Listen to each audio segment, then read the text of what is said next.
Friends, today we are doing a full review of the iPhone 17 without any frills or fancy talk to help you easily decide whether or not to buy it.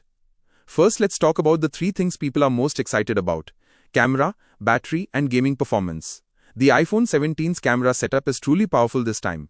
On the back, it features a 48-megapixel dual fusion sensor that delivers excellent detail and natural colors in every shot, whether it's day or night. The ultra-wide camera is also 48 megapixels, making group photos and landscape shots incredibly sharp. The front camera is 18 megapixels and comes with the center stage feature, meaning it will always keep you in the frame during video calls or vlogging. Moving to the battery, there's a major improvement here too. On a single charge, this phone easily lasts a full day and can manage up to about 30 hours of video playback.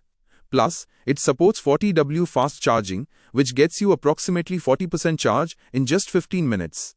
This means no charging anxiety even when you're rushing in the morning.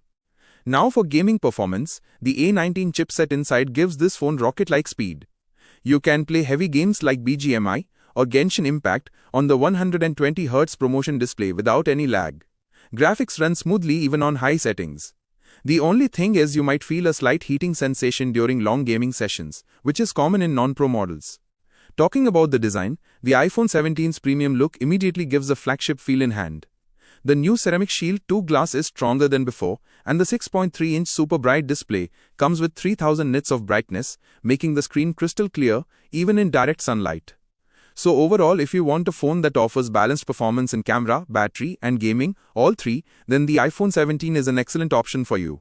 However, if you need a telephoto zoom or super fast data transfer, the Pro model would be a better fit.